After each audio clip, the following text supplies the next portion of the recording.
आसन्न शौण्डीरमपेत साध्वशं कृतप्रतीकारमहार्य विक्रमं विलक्ष दैत्यं भगवान सहस्रनिर्जगाद नारायण मादिशूकरम। हजारों ऋषियों से वो घिरे हुए थे, यानी कितने कितने वहाँ पर ऋषि मुनिजन सब देखने आए 12 भगवान का युद्ध। तो ब्रह्मा जी जो है ना बहुत ऋषियों से घिरे हुए थे। तब उन्होंने देखा कि वह दैत्य जो है ना बहुत शूरवीर है, यानी वो देखते हैं कि यह जो सामान्य नहीं है। विलक्ष दैत्यम भगवान सहस्रणी, हजारों ऋषियों से घिरे हुए ब्रह्मा जी ने देखा कि वो दैत्य हिरण्याक्ष बहुत बलशाली हो चुका है, वो भी मेरे ही वरदान के द्वारा, मैंने उसको वरदान दिया।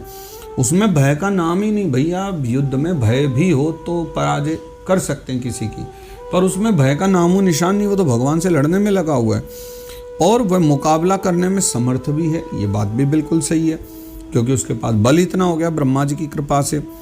तो जो है ना उसके पराक्रम को मिटाना बहुत मुश्किल हो गया है। भगवान पता नहीं उसको कैसे पराजित करेंगे। तब वो जो है फिर कहने लगे, ब्रह्मा जी जो है ना आदि शूकर रूप नारायण से, जगाद नारायण आदि शूकरम, आदि शूकर रूप में भगवान नारायण जो है उनसे जगाद यानी ब्रह्मा जी कहने लगे। ब्रह्मवाच, अब ब्रह्मा बाबा कहते हैं, एषते देवदेवानां अंघ्रिमूलमुपेयुषां विप्राणां सौरभेयीणां भूतानामप्यनागसां। हे देव, हे भगवान नारायण, हे यज्ञवराह, एषते देव देवानाम अंघ्रिमूलम उपेयुषाम। हे प्रभु, मुझसे इसने वर पाया है और मुझसे जो है ना वर पा करके दैत्य जो है ना बहुत ज़्यादा प्रबल हो गया है। और इस समय जो है विप्राणाम शौरभेणाम भूतानाम अप्यनागसाम, इस समय जो है आपके चरणों की शरण में रहने वाले जितने भी देवता, ब्राह्मण, गौ और अन्य जितने भी निरपराध जीव हैं उनको बहुत ही हानि पहुंचाने वाला बन चुका है, दुखदायी हो गया है, सबके लिए भयप्रद हो गया है, सबको भय देने वाला है। और वो कहते हैं, आगस्कृद भयकृद दुष्कृद स्मद्राध्वरो सुरः अन्वेषन्न प्रतिरथो लोका नटति कंटकः।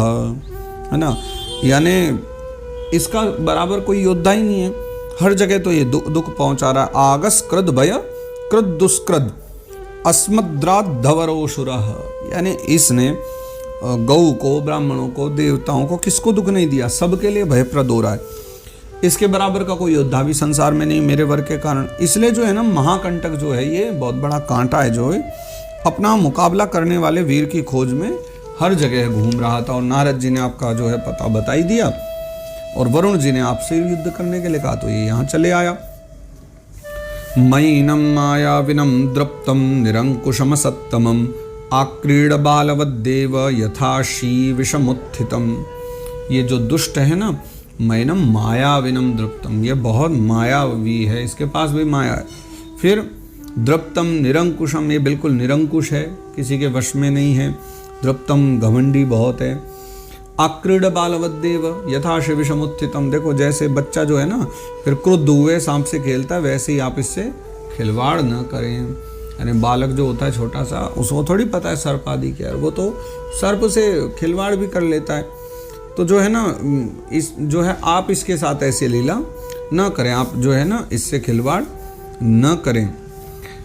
न यावदेश वर्धेत स्वाम वेलाम प्राप्य दारुणः स्वाम देव मायामास्थाय तावज्जह्यगमच्युत।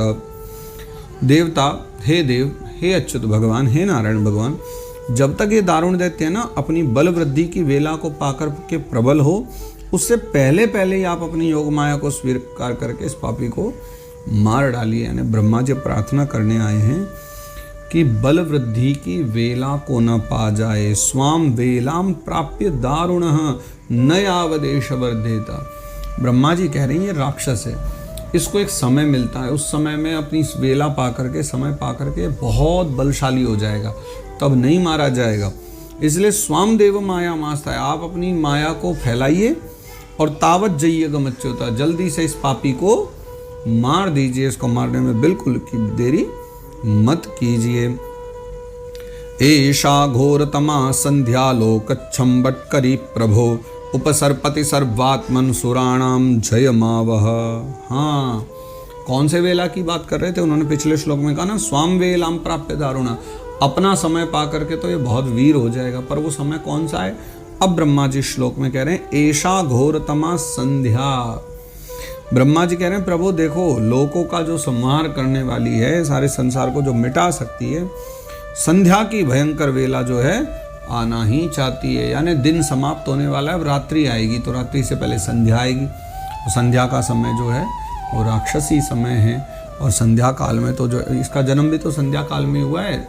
ना दिति माता कश्यप जी से जिद करती और ना ये पैदा होते, तो इनका जो समय है वो संध्या वेला ही है। तो कृपा करके संध्या वेला आने से पहले जो है इनको मारिए, क्योंकि लोक छम्बट करी प्रभु, सारे लोकों का जो है क्षीण करने वाली, लोकों को क्षीण करने वाली आने वाली है संध्या। तो हे सर्वात्मन, आप जो है ना उससे पहले, यानी वो समय आ जाए, उपसर्वती सर्वात्मन सुराणाम जयमावह, उससे पहले ही की संध्या हो जाए, अभी दिन समाप्त होने की ओर है, इस असुर को जो है आप मार दो, और मार करके सुराणाम जयमावह, देवताओं को विजय प्राप्त कराओ। मतलब ये विजय देवताओं की है, ना कि भगवान की। भगवान विजयी होंगे तो समझो देवता विजयी हो गए। ठाकुर जी को क्या होता, वैकुंठ में विराजे, वैकुंठ तो ये जा भी नहीं सकता, दर्शन ही ना हो वैकुंठ के, तो इसको भगवान वराह रूप लेकर के देवताओं के लिए आए, क्योंकि वो स्वर्ग जाके देवताओं को तो पराजित कर सकता है। तो आप विजयी हुए, मतलब सुराणाम जय माव, देवताओं की विजय हो जाएगी।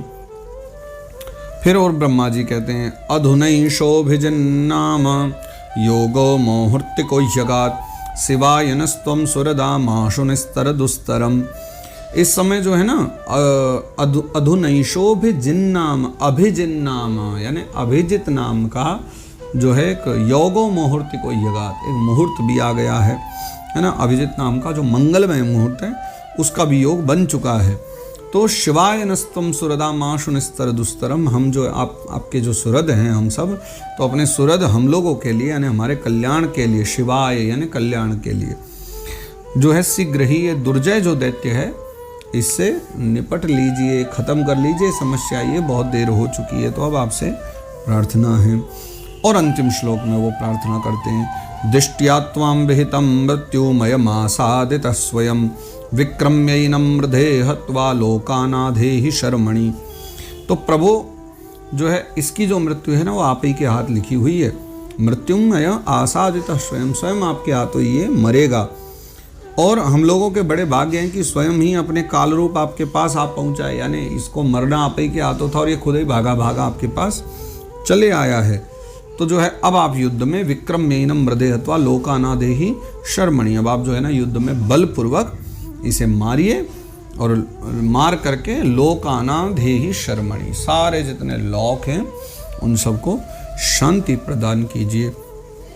और इसी के साथ वेद व्यास बाबा ने जो है यहाँ पर ये 18वां अध्याय विश्राम किया है। तृतीय स्कंद का ये 18वां अध्याय छोटा ही है, इसमें 28 श्लोक मात्र हैं, तो ये यहाँ विश्राम होता है। शुभदेव बाबा ने भी यहाँ पर एक विश्राम लिया है, हम भी आज यही विश्राम लेते हैं इस सत्र का।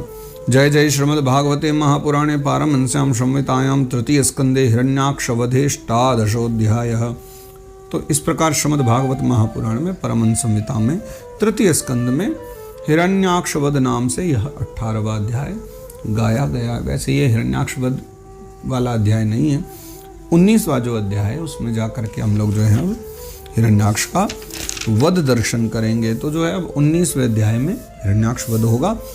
यह हिरण्याक्ष वध का जो उपक्रम एक प्रकार से ये मान लीजिए वराह भगवान के हिरण्याक्ष जो युद्ध हुआ उसके विषय में यह अध्याय गाया गया है। श्री कृष्णार्पणमस्तु, श्री कृष्णार्पणमस्तु, श्री कृष्णार्पणमस्तु। श्री गोवर्धननाथ की जय।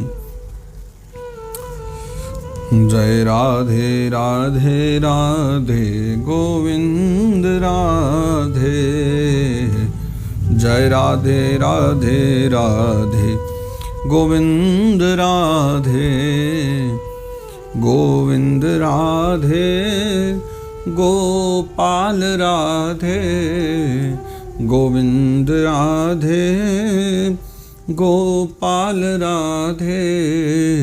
श्री राधे राधे राधे गोविंद राधे, श्री राधे राधे राधे श्री गोवर्धन नाथ की जय।